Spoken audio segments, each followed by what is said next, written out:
Thank you so much. Very excited to be here talking to you about Crecimiento and Aleph. The Funding Commons community is very special to me, and I'm just so thrilled to have all of you here with us.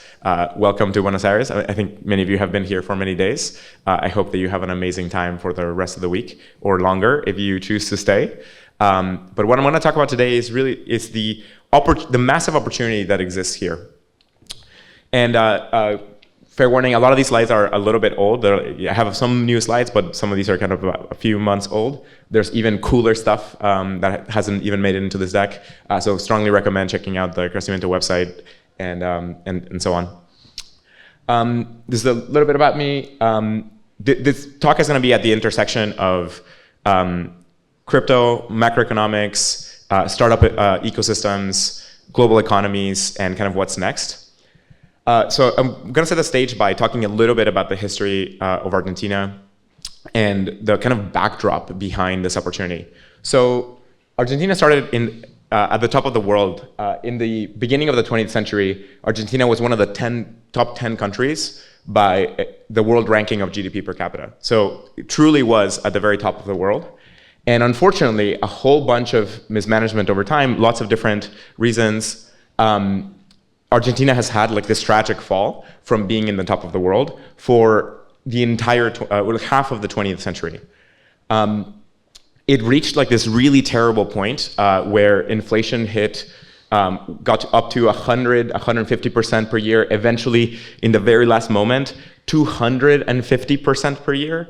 Like this is absolutely insane. Like most of us have no good concept or understanding of what it is to live in an economy like that. The US and Europe were freaking out over 15% inflation, right? Like a few years ago, the US and the EU were like absolutely going crazy over reaching just 15%. Now imagine 150 or 250% inflation. This is a condition where people can't really save. Like the idea of saving for college or saving to buy a house is like you can't actually do that in the local currency. You either have to move assets into a different currency, you have to immediately spend it, you have to immediately buy things, or buy some kind of like productive business that might return things in the future. And also if you're, even basic payment systems don't work. So things like credit cards. If you get a payment on a credit card, by the time the credit card company actually releases the funds for the merchant and like the merchant's bank gets the funds to you as a merchant, it might be 90 days after the purchase. And by that point, the money that you actually get cannot afford the stuff that you just sold to the person. And so it's just totally kind of a crazy or a very different way of operating an economy. So a lot of the rest of the world, which is tuned for a totally different level of inflation, just kind of is incompatible with a problem like this. So there's a massive opportunity to fix a whole bunch of the economic structures and problems and drive an enormous amount of prosperity here. So I want to talk a little bit about technology first. Most of the value that gets created across our economies today is either directly the consequence of some technology or technological output, or is underpinned and supported by strong technological output. And so you can look at various different measures of success, and technological success underpins all of this. And when you think about most of the companies in all these economies and all these systems, more and more, the large-scale value-producing entities in the world are turning to be either directly producing some kind of software digital system, or leverage a key software innovation to provide some normal world of atoms type of infrastructure. And so over time, over the last 20, 30 years, and if you play that forward, especially over the next 10, 20, 30 years, most of the economic value will start shifting into entirely digital types of corporations, or corporations that can create an enormous amount of value by moving around these digital flows. So a lot of people have been working for many years on producing strong startup environments all over the world, and that has greatly succeeded, even though initially maybe the internet startups were localized in specific tech hubs in the world. Nowadays, anyone around the world can actually start a project, can start a business, can start a startup. So the whole idea of having to be in like a Silicon Valley garage to like create the future of technology, you can now be in a garage anywhere in the world. You don't even need a garage. You can be in a coffee shop, or like as long as you have a laptop and an internet connection, you're good. Basically, almost anywhere in the world, you can build these kinds of startups. You have an enormous amount of resources globally that you can summon, and that kind of can work out. However, startups cannot actually grow everywhere. So what tends to happen is that over time, even though startups can start anywhere, they tend to migrate to the ecosystems or the economies that best support their growth, either because they just can't actually grow in those other environments, or because companies have to make very rational decisions about their cost structures and they end up having to move. So one way of looking at this is through evaluating kind of the entire funnel of going from like very early ideas or like pre-startup exploration, or where people are learning about the world, all the way to you start a company, you do get seed funding, you start getting product market fit, you keep growing into like Series A, Series B, and so on, and then you can grade each various jurisdictions on how well it's working in that environment. In these days, the US is at the top, so it's like a useful benchmark, and you can use it to compare other jurisdictions against it, right? So some jurisdictions have a really good kind of very early funnel all the way, but maybe they're not so good at the very end. Or interestingly, some jurisdictions are actually terrible at the beginning. It's extremely difficult to start companies, but if somehow you end up with a massive company, then it's great for you. So Japan and South Korea are a good example of that. Like, if you happen to be a massive technology company in Japan, great, like that jurisdiction is great for you, but it's very difficult to get there. So a lot of the entrepreneurs from Japan or South Korea actually have to leave and go to places like Singapore, Hong Kong, or the US to build their startups. So with this lens, you can look at a place like Argentina and evaluate the entire builder funnel and kind of reason through what can you do, what kind of interventions can you take to increase the likelihood of success of any company or project across this whole pipeline. And one really interesting thing is that despite the economic problems in Argentina, perhaps because of them, a lot of people in Argentina turn to the internet and have been working for lots of other companies, learned an enormous amount of skills, and then built an amazingly powerful, really stacked startup ecosystem here.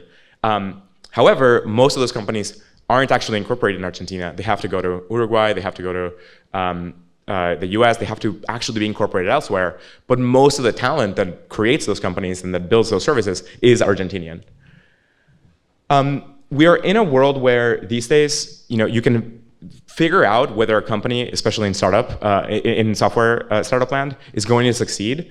Usually somewhere between 1 to 3 years, you can tell whether it's going to be some kind of product that's going to get product market fit or not. And so the good news here is that you can fairly quickly tell whether a startup that gets started by a group will make it to product market fit or not. Of course, there are some stories where it took longer, things like Airbnb and so on took longer. But there's a large number of companies that once they kind of hit this growth stride, then going from 0 to their first $1 million in ARR can be somewhere between 1 to 3 years. And then after that, there's like very strong growth rates that you can hit where it takes 5, 10, 15 years to get to the $100 million, $1 billion scales. So these companies take somewhere between 5 to 15 years to grow into a very successful large-scale thing. Which means that you really need a jurisdiction and an environment with strong longevity, meaning you need an economic environment that is going to give you strong foundations during that period. 5 to 15 years spans many precedencies. So that means that if you have an economic structure that is swinging and changing like the business fundamentals, a startup can't actually grow in that environment. And so one major thing that a lot of countries that want to cultivate a strong technical tech startup hub need to have a strong, long-term predictable jurisdiction. And like I was mentioning before, companies have to move to the better economies over time. And so it's not like you can look at an economy and just kind of improve it and be happy with that, of saying like, hey, it used to be, there were these problems, we fixed this set of problems, we're now better, let's applaud and kind of go home and job well done. Unfortunately, because of the optimization landscape and how it works, companies have to go from any economy that they're in to the best economies. And so you actually have to leapfrog and be one of the best economies in the world, like in the top 10, in order to actually retain those kinds of successful companies. So this is what places like Singapore and Hong Kong and others have done. They looked around, they understood what it meant to be a very strong economy for these kinds of projects or companies, and instituted a world-class, like top-level economy, and that's why they're so successful today. So if you're a policymaker or a kind of an ecosystem designer that wants to achieve that, you don't just have to look at the current problems and fix a set of them. You have to look at every dimension and try to shoot for the top of the market in order to be able to compete with the rest of the world. So you have to create this strong top-tier environment.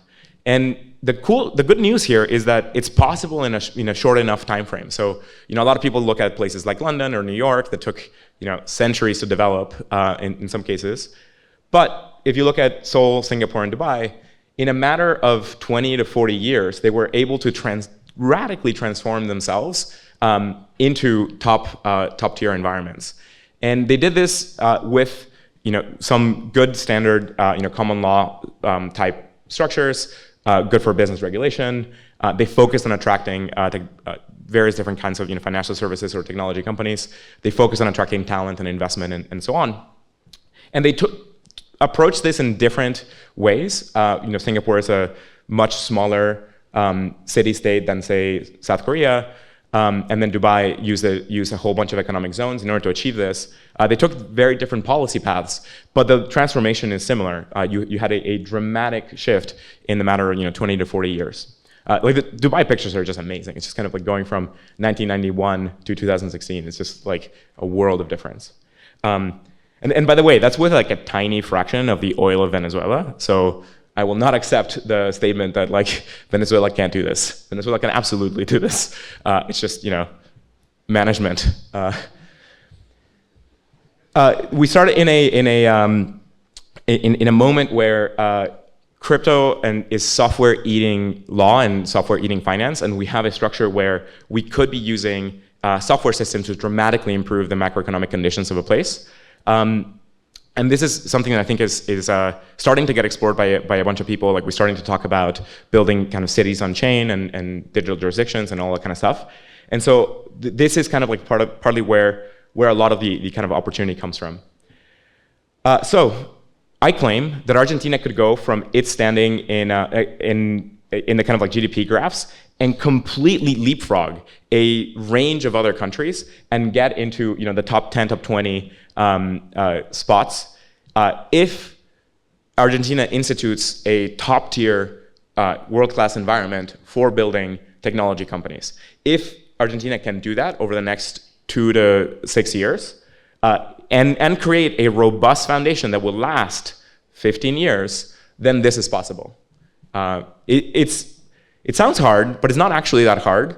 And the economic impact here, think about like lifting 40 million people, 46 million people from this current spot on the list all the way to the top. Like this could be massively transformative.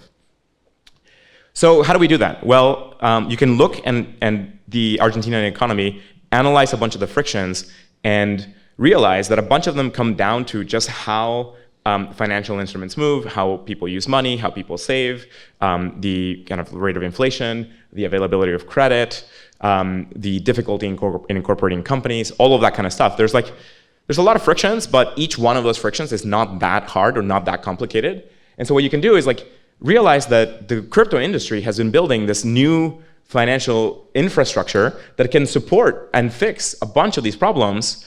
It's just that the crypto world has like bare protocols and bare metal protocols, or like interfaces that are crypto native and don't really fit most of the use cases for kind of normal everyday people.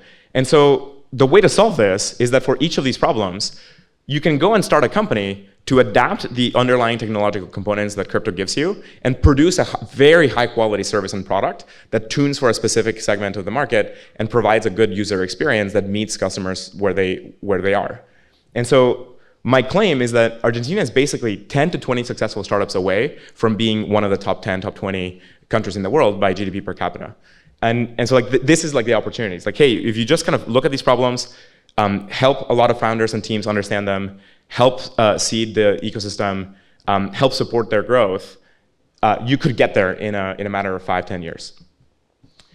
And if you look at the whole builder funnel, crypto on-chain rails can give you a much better environment than whatever the local environment has, because it instantly global capital, instantly settling sets of transactions, trust minimized, all kinds of infrastructure is good for this kind of build out.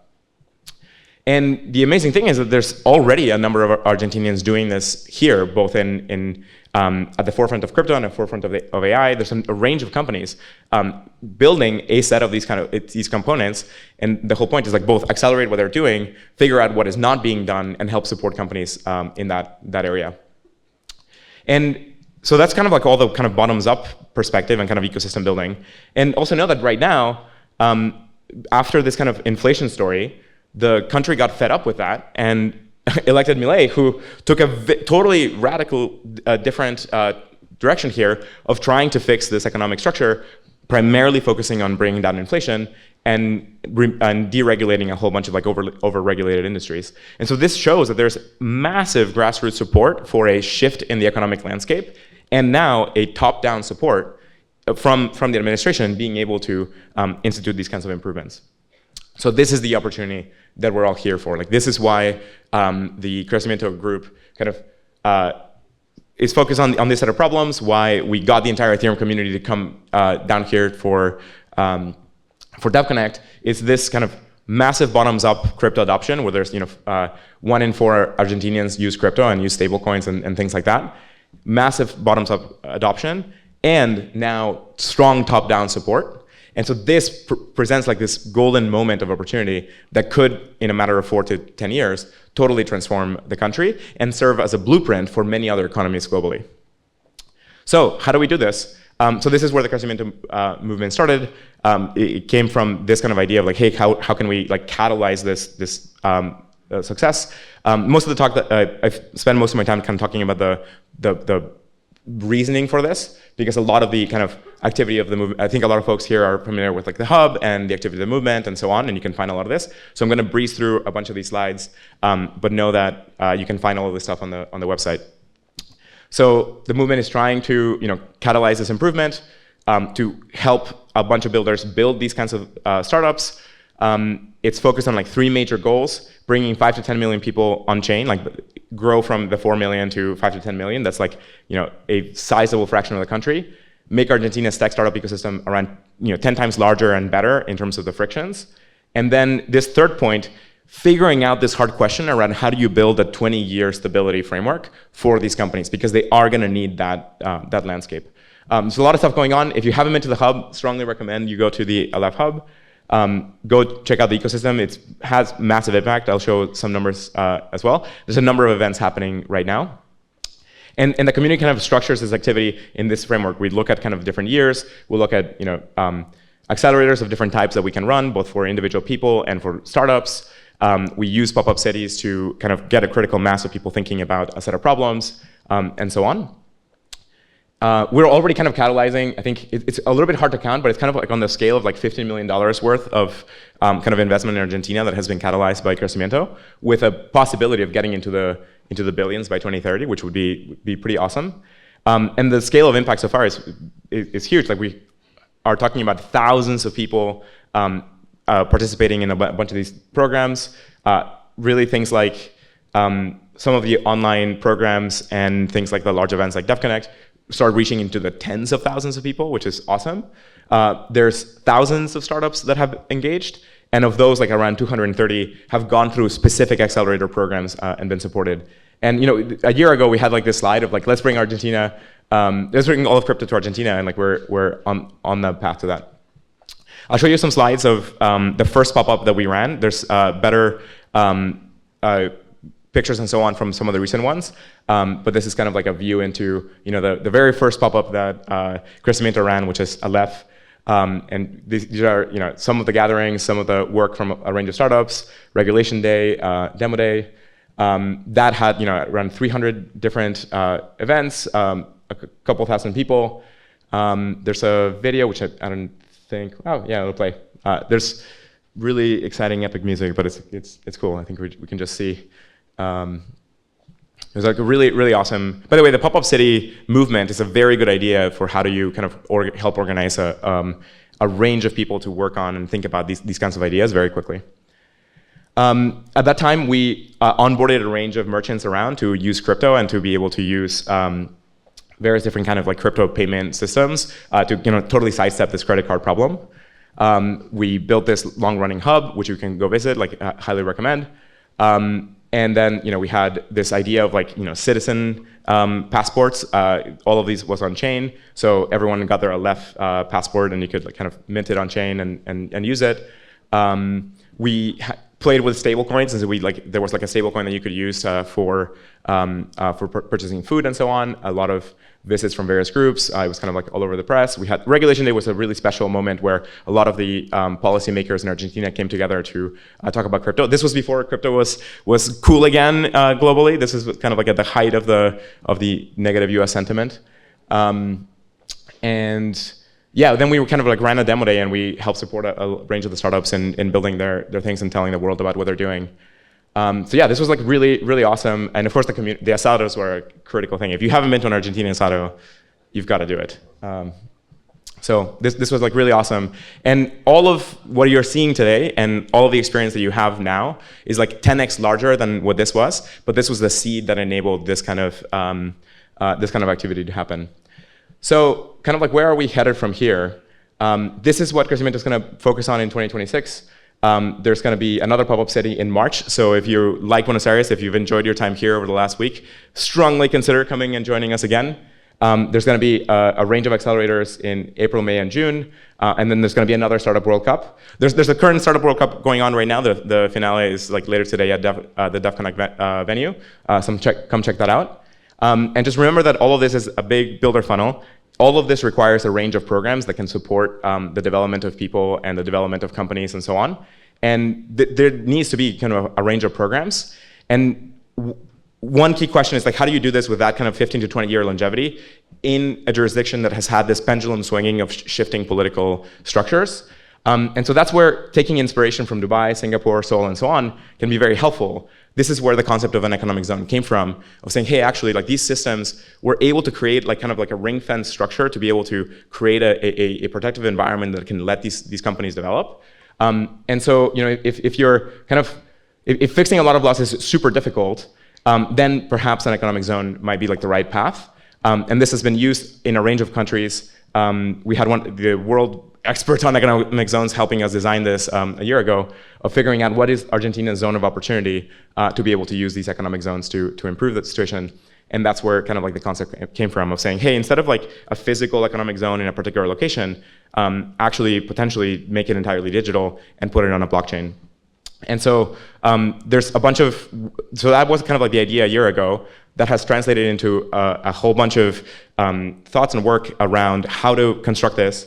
And so now there's going to be a whole bunch of announcements coming up about this. And then is the first effort to do this coming from the Crecimiento movement. There was just like the intro blog post, I think a day or two ago. Keep tuned on this. There's going to be like a lot of more stuff coming. And yeah, come follow the movement. Come join us in 2026. And I'm very, very glad that so many of you chose to spend your November with us and help boost and bring Argentina on chain and really drive economic prosperity for millions here. If we can do that well, then this will be a great blueprint for many other countries around the world. Thanks so much.